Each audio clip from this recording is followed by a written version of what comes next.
오늘 예배 자리에 참여하신 여러분과 영상으로 예배하는 온 가족들에게 주님의 은혜와 평강이 함께 있기를 바랍니다.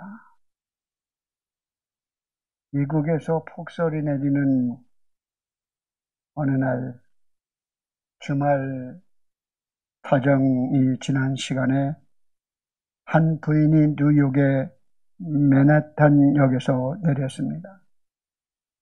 그는 추운 밤길 혼자서 걸어갈 것을 생각하며 몹시 긴장하며 두려워했습니다. 그녀가 사는 아파트까지는 거리가 좀 떨어져 있는데 그가 가는 길에 누군가 뒤따라오는 발소리를 들었습니다. 그녀는 무서워서 발걸음을 재촉하자 그 발소리도 빠르게 뒤쫓아오고 있었습니다. 그녀는 죽기도 하고 너무 무서워서 하나님께 도와달라고 기도했습니다. 그는 순간 내가 어떻게 해야 하나 기도하는 중에 저분을 한번 보면서 내가 맡겨보자 하면서 뒤로 돌아섭니다. 험상 굳은 사람이 자기 곁에 바짝 다가왔을 때 자기 짐을 내밀면서 이렇게 말합니다. 선생님, 저는 오늘 너무 힘들어요. 도와주세요. 이 짐을 들어줄 수 있어요? 그렇게 하고 자기가 가지고 있는 짐을 맡겨버립니다. 그는 아무 말 없이 엉겁결에 그녀의 짐을 받아들더니 그녀와 함께 그녀의 집으로 걸어가고 있었습니다. 집 아파트에 도착해서 그녀는 그에게 팁을 주려 하자 그는 머리를 저으면서 팁을 받지 않겠다고 말했습니다. 부인, 당신에게는 아무것도 받지 않겠습니다. 솔직히 말씀을 드리면 나는 당신의 핸드백을 날치기 하려고 마음 먹고 따라왔는데 부인은 저 같은 사람을 믿고 부인의 짐을 나에게 맡겼습니다.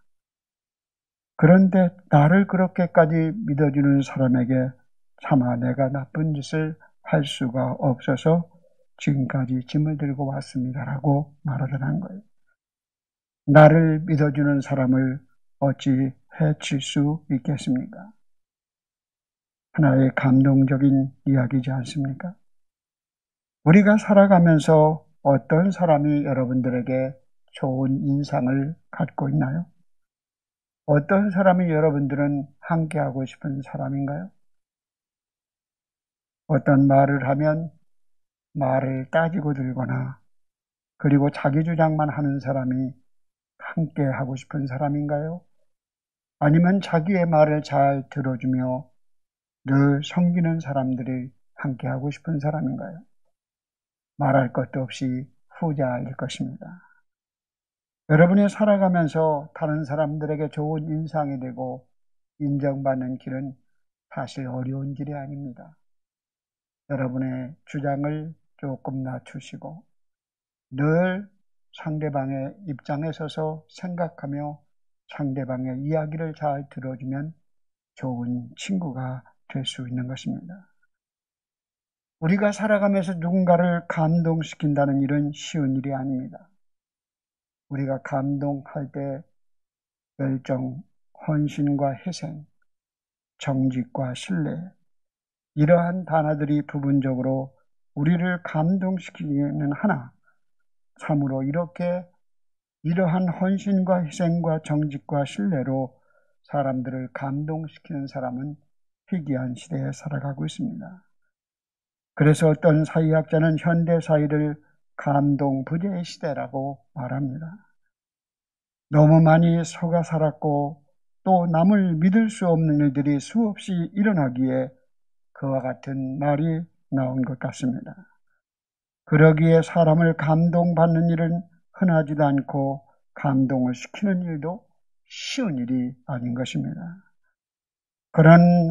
그러나 그런 와중에서도 누군가를 감동시킬 수 있다면 그것은 엄청난 능력이요 힘을 가진 사람이라고 말할 수 있습니다.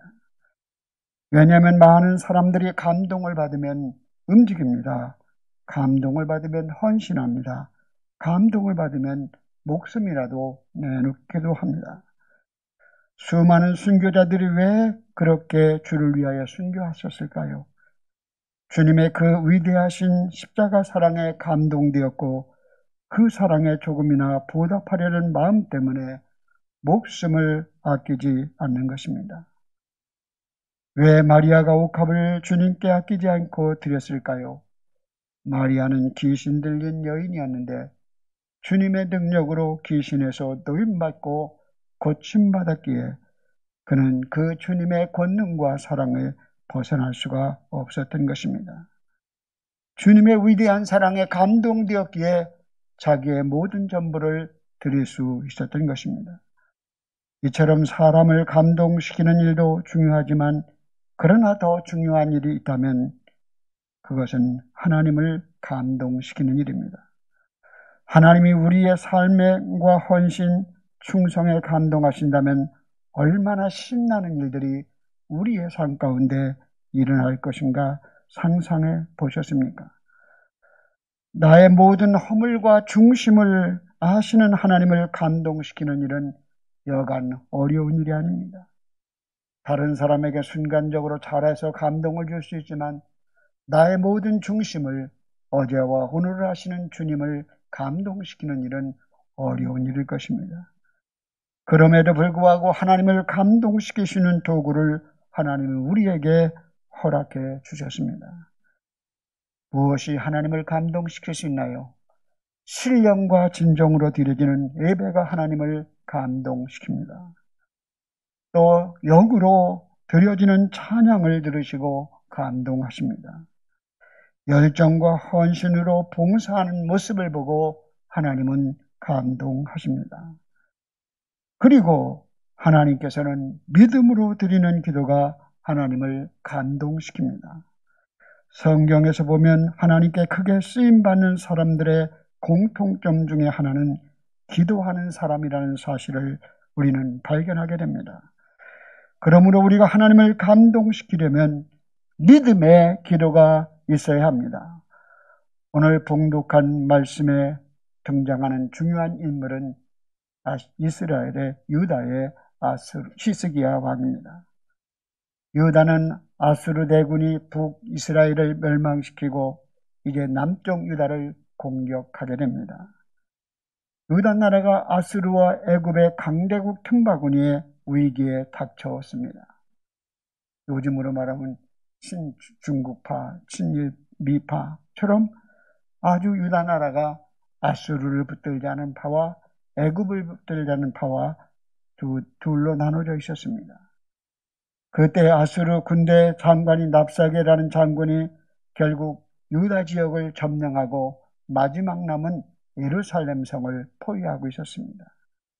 그러면서 히스기야 왕에게 편지를 띄는데 편지가 화해하거나 어떻게 전쟁을 그치자는 편지가 아니라 너희들 항복하라는 편지인 것입니다. 히스기야 왕은 그 보낸 협박문을 가지고 성전에 올라가 하나님 앞에 펴놓고 믿음의 기도를 드렸습니다. 이 히스기야의 기도가 하나님의 마음을 감동시키므로 하나님이 유다를 구원하는 놀라운 역사를 행하셨습니다. 오늘 히스기야의 모습 속에서 어떠한 기도가 하나님을 감동시켰는가를 우리가 생각해보며 묵상하고자 합니다. 첫째로 성전에 나가 하나님의 약속을 붙잡고 기도를 드렸습니다. 이사야 37장 1절에도 보면 히스기야 왕이 듣고 그 옷을 찢고 굵은 배를 입고 여호와의 전에 갖고 오라고 말씀하고 오늘 14절의 말씀에도 보면 히스기야가 그 협박의 글을 받아보고 여호와의 전에 올라가서 그 글을 여호와 앞에 펴놓았다고 말하고 히스기야가 병들어 죽게 되었을 때도 그는 벽을 향하여 간절히 기도했던 사람입니다. 성도들의 문제가 생겼을 때 하나님을 제일 먼저 생각하는 사람, 하나님께 감동을 주는 사람입니다. 어떤 문제가 생겼을 때 이 문제를 해결할 수 있는 분은 하나님밖에 없다고 전적으로 주님을 신뢰하며 기도하는 사람, 하나님을 감동시키는 것입니다. 여러분, 우리는 어떤 문제가 생기면 인간적인 방법으로 이 방법 저 방법 해보다 안 되면 주님께 나와 기도하는 경우가 많습니다. 그러나 믿음의 사람들은 하나님을 감동시키는 기도는 세상을 것으로 해결해 보려다 안 되면 나오는 것이 아니라 우리의 삶의 문제는 하나님만이 해결할 수 있다는 믿음을 갖고 주님의 전에 나와 기도할 때 우리의 기도를 들으시는 줄 믿습니다. 하나님께 기도하는 사람은 하나님의 전능하심을 알기에 기도합니다. 자신의 연약함을 알기에 기도합니다. 그러므로 최고의 겸손은 하나님 앞에 기도하는 사람이라고 볼 수 있는 것입니다. 교만한 사람은 자신이 모든 것을 다 할 수 있다고 생각하고 하나님을 신뢰하지 않습니다. 오히려 자신을 신뢰하려 합니다. 그러나 믿음의 사람들은 나는 연약하고 부족하오나 하나님의 전능하시기에 선하시기에 내 기도를 들으실 줄 알므로 주님께 나와 기도하는 것 겸손한 마음이 아니고 무엇이겠습니까? 오늘 본문의 말씀에 히스기야는 성전에 나와 기도했다고 말합니다. 오늘날로 말하면 교회에 나와 기도했단 말입니다. 교회는 주님의 몸이요 성전이요, 하나님은 성도들이 성전에 나와 기도할 때 그 기도를 받으실 뿐만 아니라 감동받으시고 응답하십니다. 예수님은 성전은 만민이 기도하는 집이라 말씀하셨고 성전은 자기 백성을 만나주시는 약속의 장소로 삼으셨습니다. 출애굽기 25장 22절에 내가 지성소한 그룹 사이에서 너희와 함께 할 것이라고 말씀하셨습니다. 히스기야 왕은 위기를 만났을 때 제일 먼저 찾아간 곳은 하나님의 성전이었으며 하나님을 생각한 것입니다. 히스기야 왕은 주변 강대국을 찾아서 애굽에게 군사 지원을 호소할 수도 있었지만 먼저 하나님의 성전에 올라갔습니다. 여러분, 전쟁 때 적에게 비록 포위당한다 할지라도 무선으로 본부와 교신할 수 있다면 살 길이 열려져 있습니다. 그러나 본부와의 교신이 끊겨져 지원받을 수 없으면 오래 버틸 수가 없는 것입니다. 마찬가지로 오늘날 성도들이 영적인 본부는 하나님의 성전, 교회인 것입니다. 우리가 위기를 만났을 때 하나님의 성전에 나아가 하나님께 위기사항을 아뢰며 기도할 때 영적으로 하나님께로부터 지원을 받을 수 있는 것입니다. 물론 혼자서도 골방으로 집에서도 기도할 수 있습니다. 그러나 성전에서 기도하면 예배를 통하여 거룩함이 회복되고 기도의 동역자들을 만나게 되고 거룩하신 하나님의 말씀의 지원을 받게 되기 때문에 영적 전쟁에 승리할 수 있는 큰 힘을 얻게 되는 것입니다. 몸이 아플 때, 사업에 실패했을 때, 불신앙이 생겨날 때, 염려와 근심이 우리 안에 있을 때, 기도하기 어려운 환경일수록인데도 불구하고 나와 기도한다면 그것은 하나님을 감동시키는 방법이요 비결인 것입니다. 기도할 시간이 부족한데도 시간을 내어 기도할 때 더 하나님을 감동시킬 수 있는 것입니다. 여러분, 주님의 전에 나와 기도하는 여러분들이 되시기 바랍니다. 지난 수요일날 우리 한 집사님의 17개월 된 아이가 거의 일주일째 고열로 앓고 있었습니다. 병원에서 병의 원인도 알지 못하고 계속 고열로 주사와 그리고 검사로 아이가 지쳐가고 있었습니다. 그 수요 기도의 시간에 결국 그 아이를 위하여 중보기도 부탁이 되었고 우리 성도들이 말씀이 끝난 후에 수요기도 시간에 정체로 함께 합심하여 기도했습니다. 그런데 하나님께서 그 기도를 들으셨는지 그 아이가 그 시간부터 열이 떨어져서 결국 퇴원하게 된 것입니다. 우리는 혼자도 기도할 수 있습니다. 사랑으로 품고 기도할 수 있습니다. 그러나 합심하여 기도하는 교회의 자리에서 기도할 때 하나님의 영적 지원을 받는 것입니다. 전쟁할 때 각계 전투하는 방법이 있는가 하면 우리가 항상 힘을 합해서 함께 전투해야 할 때가 있습니다. 어려운 문제일수록 견고한 진을 무너뜨리기 위해서는 혼자의 힘으로 가능한 것이 아니라 우리는 함께 영적인 힘을 얻을 수 있도록 합심하여 기도해야 하는 것입니다. 과거에 솔로몬은 성전에 봉헌 기도할 때 하나님이 이러한 약속을 솔로몬에게 주었습니다. 약속하셨습니다. 역대하 7장 14절에 내 이름으로 일컫는 내 백성 그 악한 길에서 떠나 스스로 겸비하고 기도하여 내 얼굴에 구하면 내가 하늘에서 듣고 그 죄를 사하고 그 땅을 고칠지라. 이곳에서 하는 기도에 내가 눈으로 듣고 귀를 기울이라고 말씀합니다. 하나님은 우리에게 기도를 명하셨고 응답을 약속하셨습니다. 하나님은 왕이십니다. 왕의 명령이 떨어지면 그것은 이루어지는 것입니다. 우리의 믿음도 두 가지가 있습니다. 하나는 희망의 믿음, 내가 원하는 소원과 바람, 꿈, 이러한 희망의 믿음은 이루어질 수도 있고 이루어지지 않을 수도 있고 그것은 온전한 믿음이라고 말할 수 없고 그 믿음은 나로부터 출발되어지는 믿음입니다. 그러나 성경에서 말하는 믿음은 약속을 믿는 믿음인 것입니다. 말씀을 믿는 믿음인 것입니다. 이 믿음은 나로부터 출발되어지는 것이 아니라 하나님의 약속으로부터 출발된 믿음인 것입니다. 예수 그리스도의 부활도 우리로부터 출발된 약속이 아니라 하나님이 죽은 자 가운데 예수님을 살리시겠다고 약속하셨기 때문에 그 부활의 사건을 우리가 믿고 받아들이는 것입니다.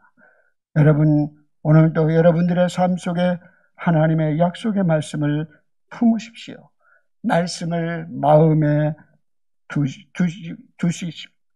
두시고 위하여 기도하십시오. 출애굽기 9장 21절에 보면 결국은 바로 왕에게 모세를 통하여 너희들이 우박의 재앙을 내리리라고 말씀하며 유대인들에게 그 당시 애굽의 종들과 사람들에게 모든 가축들과 종들을 집안으로 끌어들이라는 이야기를 들었습니다. 하나님의 말씀을 들었습니다. 그런데 출애굽기 9장 21절에 보면 여호와의 말씀을 마음에 두지 아니하는 자는 하나님의 우박의 재앙을 피하지 못하였느니라. 오늘도 우리는 하나님의 심판에서 면할 수 있는 것은 하나님의 말씀을 마음에 두고 살아가며 하나님의 말씀을 마음에 품고 기도하며 하나님의 말씀을 마음에 품고 승리하는 삶을 살아가는 줄 믿습니다. 이사야 14장 24절에 만군의 여호와께서 맹세하여 이르시되 내가 생각한 것은 반드시 되며 내가 경영한 것은 반드시 이루리라고 말씀합니다. 오늘 히스기야의 감동 어린 기도가 35절 이하의 응답되어짐을 보여줍니다. 오늘 35절에 보면 대저 나를 위하여 내 종 다윗을 위하여 이 성을 보호하며 구원하리라. 하나님이 예루살렘을 구원하리라는 그 약속에 응답을 주시고 여호와의 사자가 아수르 진영에 들어가 18명 5,000명의 아수르 군대를 하루아침에 다 죽도록 하셨습니다. 그래서 예루살렘은 극적으로 구원을 받게 되고 아수르 왕은 본국에 들어가 자기 신전에서 기도하는 중에 자기 아들에게 칼에 맞아 죽게 되는 것입니다. 여러분, 기도할 때, 말씀을 품고 기도할 때 하나님은 역사하십니다. 우리가 너무나 잘 알잖아요. 약속을 붙잡고 믿고 기도하십시오. 빌립보 4장 6절에 아무것도 염려하지 말고 오직 모든 일에 기도와 간구로 너희 구할 것을 감사함으로 하나님께 아뢰라. 그리하면 모든 지각에 뛰어난 하나님의 평강이 그리스도 예수 안에서 너희 마음과 생각을 지키시리라. 여러분, 하나님의 말씀을 가까이 할 때 말씀이 우리를 지키는 것입니다. 여러분이 주의를 잘 지킬 때 여러분이 주의를 지키는 것이 아니라 하나님이 주일이 여러분을 지켜주는 거예요. 오늘 또 삶 속에서 말씀을 붙잡고 살아가는 여러분이 되시기 바랍니다. 말씀을 품고 살아가세요. 말씀을 품고 기도하십시오. 부활하여 살아계신 하나님, 주님, 이것은 살아계신 하나님을 말씀을 붙잡는 것입니다. 오늘 여러분들에게 카톡으로 상황에 따라 붙잡아야 될 말씀을 여러분에게 다 보내드렸습니다. 병들었을 때, 사업에 실패했을 때, 믿음이 흔들릴 때, 또 여러분들이 불안할 때, 여러 가지 근심이 있을 때 필요한 성구의 말씀을 여러분에게 다 보내드렸습니다. 여러분들이 그 어떠한 상황에 어려운 문제가 있다면 거기에 해당되는 그 주제의 성경을 읽으시고 그 말씀을 품으시고 기도하십시오. 그리할 때 하나님은 여러분의 기도를 들으실 줄 믿습니다. 두 번째는 오직 주님만을 전적으로 신뢰하는 기도인 것입니다. 오늘 10절 읽진 않았지만 37장 10절 11절에 보면 아수르 왕이 히스기야 왕에게 편지를 보내요. 너희가 신뢰하는 하나님이 너희를 예루살렘을 구원할 줄 아느냐? 그 말을 속지 말라. 그렇게 말하고 협박을 합니다. 협박의 글을 받아보고 두려워하는 왕에게 이사야 선지자는 6절에 뭐라고 말씀합니다. 그들이 나를 용역하는 말로 두려워하지 말라. 보라, 내가 영을 그들 속에 두리니 두려워하지 말라. 내가 너희의 대적들에게도 그 영을, 나의 영을 보내서 그들의 마음을 다스릴 것이라는 말씀입니다. 그러면서 오늘 본문의 23절에 보면 아수르 왕이 너희를 농육하고 해방하는 것은 이스라엘 거룩하신 하나님에게 한 것이라고 말씀합니다. 결국 하나님을 대적하는 세력을 향하여 핍박하고 대적하는 것은 하나님을 핍박하고 대적하는 것과 같다는 말씀입니다. 그러므로 그 대적의 세력을 하나님이 물리쳐 주시는 것입니다. 오늘 14절에 히스기야가 여호와의 전에 올라가 기도할 때 무엇이라고 기도합니까? 이스라엘의 하나님 만군의 여호와여, 주는 천하 만국의 유일하신 하나님이시며 주께서는 천지를 만드신 하나님이시며 여호와여, 귀를 기울여 들으시옵소서. 여호와의 눈을 뜨고 보시옵소서. 산헤립이 사람을 보내어 살아계시는 하나님을 해방한 모든 말을 들으소서. 하나님의 이름을 욕되게 하고 하나님을 해방하는 말을 들어달라고 기도하지 않습니까? 이사야에서는 구약 성경에서 유일하게 하나님에 대한 신관이 정확하게 나오고 있습니다. 그래서 이스라엘 백성들에게 반복적으로 포로 생활할 때 천지를 창조하신 하나님, 영원하신 하나님, 알파와 오메가 되신 하나님, 우리의 구원자 되신 하나님, 그 하나님에 대하여 하나님을 하나님처럼 높이며 기도하는 가운데 응답을 받는 것입니다. 여러분, 하나님의 이름을 바로 알고 높여드릴 때 하나님은 감동하십니다. 하나님의 이름을 안다는 것은 하나님의 성품과 능력을 경험하는 것을 의미합니다. 경험한 사람만이 하나님을 알 수 있기 때문입니다. 그래서 시편 9편 10절에 보면 여호와여, 주의 이름을 아는 자는 주를 의지하오리니 주를 찾는 자들을 버리지 아니하십니다. 주님이 어떠하신 분인지 알고 있습니까? 여러분을 위하여 희생하신 분, 선하신 분, 사랑이 많으신 분, 주의 이름을 아는 사람은 주를 의지하게 되고 주를 의지하는 사람은 주를 찾는 자들을 버리지 아니하신다는 것입니다. 여러분, 우리의 삶 가운데 어떤 어려운 문제가 있을 때 주님만은 전적으로 신뢰할 수 있기를 바랍니다. 가끔 성도들이 기도를 부탁할 때 지나가는 말로 부탁하는 그러한 성도가 있는가 하면 어떤 때는 목사님을 꼼짝 못하게 붙들고 기도를 부탁하는 사람이 있습니다. 내 기도를 해주실 분은 목사님밖에 없습니다. 목사님을 전적으로 신뢰하고 맡길 때 목사는 기도할 수밖에 없고 더 최선을 다하여 기도의 책임을 감당할 수밖에 없는 것입니다. 마치 결혼을 부탁할 때 우리 딸 배우자 해주세요. 목사님밖에 없어요. 목사님은 우리 딸 배우자를 꼭 저렇게 골라주세요. 그렇게 부탁하면 한 번이라도 두 번 더 신경을 쓰게 되고 항상 결혼 문제가 나오면 관심을 갖는 것입니다. 이와 같이 우리의 삶 속에 어떤 문제가 하나님께 나아가 자신의 문제를 해결해 달라고 기도할 때 하나님만이 내 문제를 해결할 수 있습니다. 전적으로 신뢰하고 맡길 때 전능하신 하나님이 감동하십니다. 하나님 앞에 나와 기도할 때 하나님만이 우리를 구원하실 수 있습니다. 내 문제를 해결할 수 있는 분은 하나님밖에 없습니다. 하나님만을 전적으로 믿고 기도할 때 하나님이 감동하시고 응답하십니다. 오늘 20절에 우리 하나님 여호와여 이제 우리를 그의 손에서 구원하사 천하 만국이 주만이 여호와이신 줄 알게 하옵소서라고 기도하지 않습니까? 여러분, 천하 만국을 창조하신 하나님은 유일하신 하나님이시며 천지를 창조하신 분이며 영원히 살아계신 분이며 우리의 진정한 구원자이기에 하나님이 도우시면 행복하고 하나님이 도우시면 이루어지는 줄 믿습니다. 이 기도는 다니엘의 기도와 많이 닮아 있습니다. 다니엘서 9장 19절에 주여 들으소서, 주여 용서하소서, 주여 귀를 기울이어서 행하시옵소서, 지체하지 마옵소서, 나의 하나님이여 주 자신을 위하여 하시옵소서. 나 때문에 아니고 주님의 영광을 위하여 하나님이 기도를 들어달라고 기도하지 않습니까? 내 영광을 다른 자에게 뺏기지 아니하리라는 주님의 말씀이 있습니다.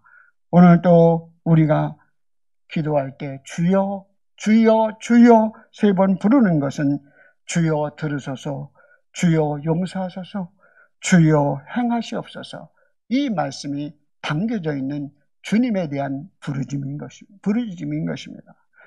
오늘 또 히스기야와 다니엘의 기도의 핵심은 다른 것이 아니라 다른 것 바라보지 않겠습니다. 다른 것을 신뢰하지 않겠습니다. 오직 주님만을 신뢰하고 주님만 바라보며 주님께만 기도하겠습니다. 주의 얼굴을 구하겠습니다. 이런 마음으로 전적으로 맡기는 기도를 드릴 때 하나님이 우리의 기도를 들으시는 줄 믿습니다. 파양이라는 말이 있습니다. 직접 낳지 않은 아이를 입양하다가 관계를 끊는 것을 파양이라고 말합니다. 대부분 입양한 아이가 성장하면서 심각한 질병에 걸리거나 정서적으로 너무 문제가 많아서 도저히 아이를 키울 수 없다고 생각되어지면 입양한 아이의 자녀의 관계를 끊는 것을 파양이라고 말합니다. 그런데 이 파양의 문제는 예수 그리스도로 말미암아 하나님의 자녀된 우리에게도 이런 일이 일어날 수 있을까요? 우리가 주님 앞에 죄를 지었다고, 우리가 허물이 많다고, 우리가 감정적으로 불안하다고 하나님이 우리를 포기하실 수 있겠습니까?